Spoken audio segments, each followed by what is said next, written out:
Hi everyone, welcome to Geography Guru channel. This is our last episode of class 10th Geography chapter number 7, that is Lifelines of Indian Economy, भारतीय अर्थव्यवस्था की जीवन रेखाएं। ये इस chapter का ही last episode नहीं है बल्कि 10th क्लास की ज्योग्राफी का भी लास्ट एपिसोड है।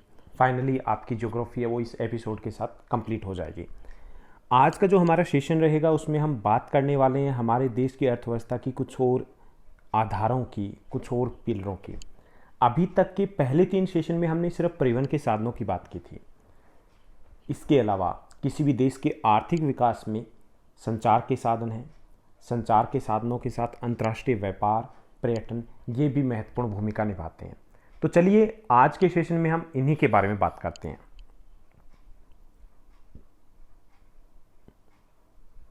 संचार सेवाएं सबसे पहले हम लेते हैं। संचार क्या होता है आपको अच्छे से पता है, बहुत पहले आप पढ़ चुके हो, हिंदी में भी पढ़ते हो, इंग्लिश में भी पढ़ते हो इनके बारे में, फिर भी मैं रिपीट कर देता हूँ। विचारों, दर्शन या संदेशों को एक स्थान से दूसरे स्थान या एक व्यक्ति से दूसरे व्यक्ति तक पहुँचाने के लिए जिन माध्यमों का या साधनों का उपयोग करते हैं वे संचार के साधन कहलाते हैं। यानी अपने विचारों को, अपने संदेशों को हम एक स्थान से दूसरे स्थान या एक व्यक्ति से दूसरे व्यक्ति तक पहुंचाने के लिए जिन साधनों का उपयोग करेंगे वो क्या होंगे? संचार के साधन कहलाएंगे। और संचार क्या है? अपने संदेशों का आदान प्रदान करना, अपने विचारों का आदान प्रदान करना, वो संचार है। और जिससे हम संचार कर रहे हैं इन संदेशों और विचारों का, वो संचार के साधन होते हैं। यानी संदेशों को पहुंचाना संचार है और जिस माध्यम से पहुंचा रहे हैं वो संचार के साधन है। अब अपने फ्रेंड से बात कर रहे हो तो कैसे बात कर रहे हो? आप सेल फोन का यूज़ कर रहे हो तो वो क्या संचार का माध्यम है। अब मैं आप तक क्लास पहुंचा रहा हूं तो किससे पहुंचा रहा हूं? हम जिस माध्यम से पहुंचा रहा हूं ये संचार का साधन है। संचार है उसके 3 उद्देश्य माने जाते हैं मुख्य तौर पर। वो 3 उद्देश्य कौन से हैं? पहला जो उद्देश्य होता है संचार का वो होता है सूचना पहुंचाना। जब भी हम किसी से कम्युनिकेट करते हैं तो हम कोई ना कोई सूचना उसे देते हैं। अब यहाँ पे आप क्लासेस ले रहे हो ज्योग्राफी गुरु के ऊपर, तो इसका मुख्य उद्देश्य है, एक उद्देश्य सूचना पहुँचाना। कुछ मैं नया आपको बता रहा हूँ, लेकिन नया बताने के साथ साथ आपको मैं शिक्षित भी कर रहा हूँ क्योंकि आपके एकेडमिक पार्ट का ये सिलेबस है, तो ये शिक्षा भी इसका एक उद्देश्य है। सिर्फ ये नहीं बता रहा कि आपका ये चैप्टर है, मैं आपको पढ़ा भी रहा हूँ। तो शिक्षा, सूचना पहुँचाना, और तीसरा होता है मनोरंजन। हम टीवी, रेडियो, सेल फोन, ये नहीं कि सिर्फ हम पढ़ते ही रहेंगे, ये भी नहीं कि सिर्फ हम दूसरे के पास कॉल करेंगे और पूछेंगे बारिश हुई या नहीं, कैसे है और बता। हम कभी कभी मनोरंजन भी करते हैं। आप यहाँ पे YouTube के ऊपर नए पुराने फिल्मी सॉन्ग है वो सुनते हो, या आप मूवीज़ देखते हो, या आप टिकटॉक जैसी कोई और ऐप है उनको यूज़ करते हो। तो मनोरंजन करना भी एक उद्देश्य होता है। तो 3 उद्देश्य होते हैं, सूचना पहुँचाना, मनोरंजन और शिक्षा। संचार के साधन है ये 2 प्रकार के होते हैं। इसमें हम ज़्यादा डीपली नहीं जा रहे हैं, थोड़ा सा फास्ट कर रहा हूँ क्योंकि इसके बारे में बेसिक चीज़ें आपको पता है। संचार के साधन मुख्य तौर पर 2 प्रकार के होते हैं, व्यक्तिगत संचार के साधन और जन संचार के साधन। व्यक्तिगत संचार के साधन वो संचार के साधन होते हैं जिनके द्वारा हम सूचनाएं पर्सनली तौर पर पहुंचाते हैं, किसी व्यक्ति विशेष तक पहुंचाते हैं। तो ये निजी संचार के साधन हो गए। जैसे पोस्ट कार्ड है, आपने दिया तो एक तक ही पहुंचेगा। पत्र, तार, टेलीफोन, ईमेल, सेल फोन, ये क्या है? व्यक्तिगत संचार के साधन है। जनसंचार के, जिसके द्वारा हम एक साथ सैकड़ों, हजारों, लाखों लोगों तक सूचनाएं पहुंचा पाते हैं, वो जनसंचार के साधन होंगे। मास कम्युनिकेशन, जैसे मैगजीन है, पब्लिश होगी, कोई भी पढ़ सकता है। न्यूज़पेपर कोई भी पढ़िए। रेडियो, टीवी, प्रेस, सिनेमा, या जो आपके सोशल मीडिया है, ये जनसंचार के साधनों में आते हैं। यूट्यूब, ये क्या है? जनसंचार के साधन है। एक बार वीडियो को अपलोड कर दिया, जो पहुंचेगा वो उसको देख सकता है। तो ये 2 प्रकार के होंगे, व्यक्तिगत संचार के साधन यानी निजी संचार के साधन, और दूसरे जनसंचार के साधन। निजी संचार के साधन होते हैं जिसमें 1 to 1 यानी स्पेसिफिक पर्सन तक ही आप सूचनाएं पहुंचा पाते हो। और जनसंचार के साधन है उसमें हम हजारों, लाखों लोगों तक अपनी सूचनाएं पहुंचा सकते हैं, अपने संदेश, विचार पहुंचा सकते हैं। अब थोड़ा सा और जान लेते हैं इनमें से निजी संचार के साधन और जनसंचार के साधनों के बारे में। निजी संचार के साधनों में सबसे महत्वपूर्ण हमारे देश में रहा था, एनसीईआरटी में दिया गया, तो मैंने थोड़ा सा मेंशन किया है क्योंकि ये अब इतना ज़्यादा महत्वपूर्ण नहीं रहा है। वो है पोस्ट, इंडियन पोस्ट, भारतीय डाक। इसमें दो प्रकार की मुख्य तौर पर डाक होती है। प्रथम श्रेणी की होती है जिसमें कार्ड, लिफाफा बंद, ये पहली श्रेणी की मानी जाती है। जो इम्पोर्टेंट होती है इनको वायुयान द्वारा पहुंचाया जाता है। सेकंड, जो द्वितीय श्रेणी की डाक होती है उसमें रजिस्टर्ड पैकेट आ जाते हैं, किताबें आ जाती है, न्यूज़पेपर आ जाता है, मैगजीन आ जाता है, यानी कि जो ज़्यादा भारी होते हैं। ये क्योंकि इतनी महत्वपूर्ण नहीं होती इसलिए इनका परिवहन एयरवेज से नहीं किया जाता है। तो ये दो प्रकार की होती है व्यक्तिगत लिखित संचार के साधनों में। उसके बाद है जनसंचार के साधन। जनसंचार के साधनों में बहुत कुछ आ जाता है। रेडियो शामिल है। रेडियो को हमारे यहाँ पे जो सरकार के अधीन है उसे आकाशवाणी नाम दिया गया है, ऑल इंडिया रेडियो। ये राष्ट्रीय, क्षेत्रीय, स्थानीय भाषाओं में सूचनाएं या शिक्षा से संबंधित कार्यक्रम है वो प्रसारित करता है। विशेष तौर पर देश के ग्रामीण भारत में कृषि से जुड़े हुए जो किसान हैं वहाँ तक सूचनाएं पहुँचाने में रेडियो का महत्वपूर्ण योगदान रहा है। दूसरा, पहले मनोरंजन का भी एकमात्र साधन ये था, सबसे अधिक महत्वपूर्ण साधन था। रेडियो में क्रिकेट या हॉकी की कमेंट्री बड़े चाव से सुनी जाती थी।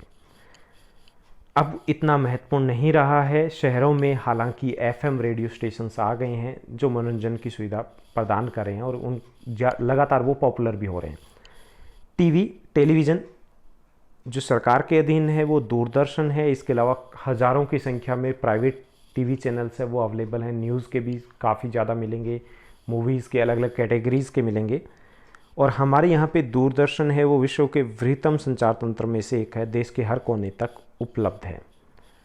ये भी शिक्षा, सूचना और उसके साथ साथ मनोरंजन के लिए उपयोग में लाया जाता है। इस वक्त जब कोविड-19 का समय चल रहा है उस वक्त इसका शिक्षा में महत्व और ज़्यादा बढ़ गया।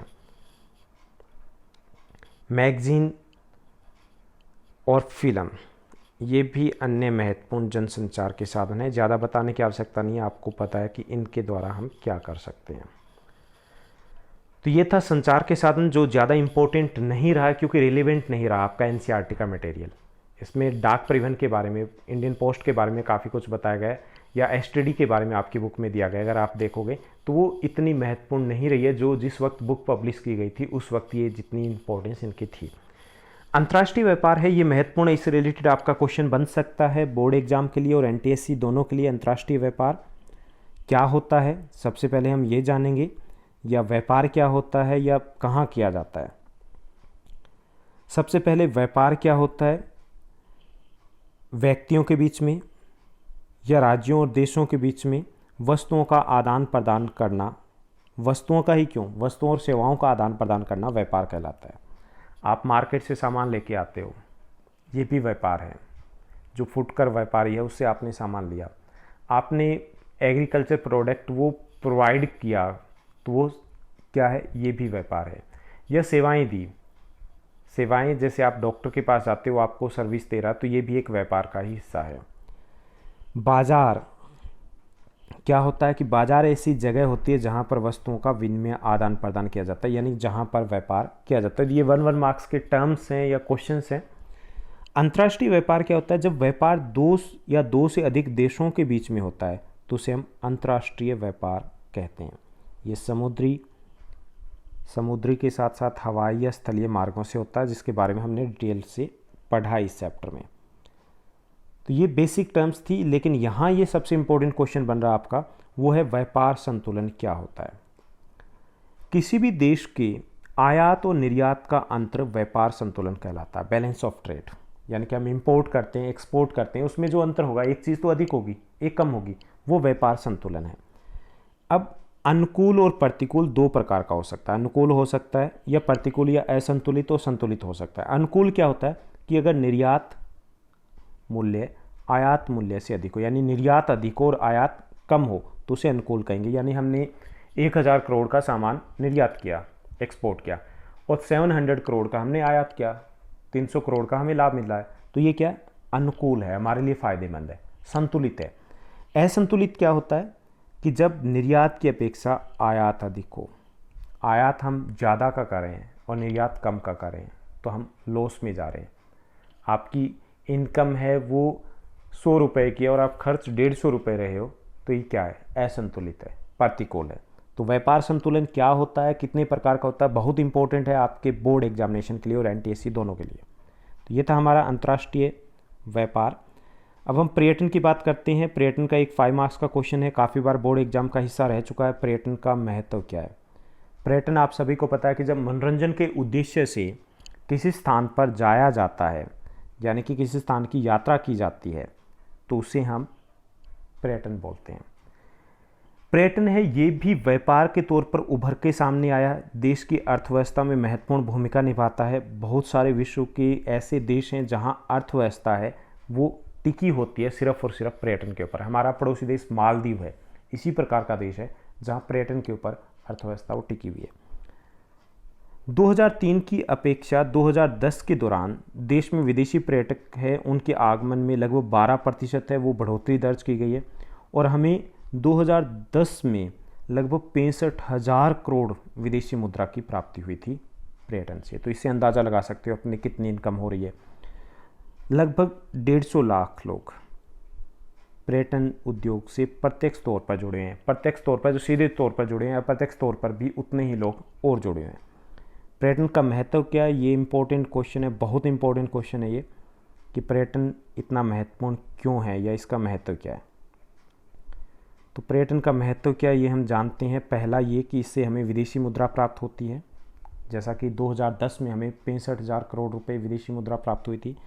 दूसरा 15 मिलियन अगर आपका मैथ थोड़ा कमज़ोर है, मिलियन 1 मिलियन में 10 लाख होते हैं, यानी 1.5 करोड़ लोग, यानी 150 लाख लोग हैं वो सीधे तौर पर पर्यटन उद्योग से जुड़े हुए हैं, यानी रोज़गार उपलब्ध करवा रहा है। तीसरा, पर्यटन राष्ट्रीय एकीकरण को भी बढ़ावा देता है। हम एक स्थान से दूसरे स्थान पर जाने का मौका मिलते हैं। हम एक जगह से, एक राज्य से दूसरे राज्य में जाते हैं। इससे हम एक दूसरे को समझते हैं और देश की एकता को बढ़ावा मिलता है। ये हस्तशिल्प या सांस्कृतिक गतिविधियों को भी बढ़ावा देता है। जैसे जहाँ पर हम पर्यटन के लिए जाएंगे तो वहाँ के जो हाथों से बना सामान है उनको खरीदा जाएगा, उनको बढ़ावा मिलेगा।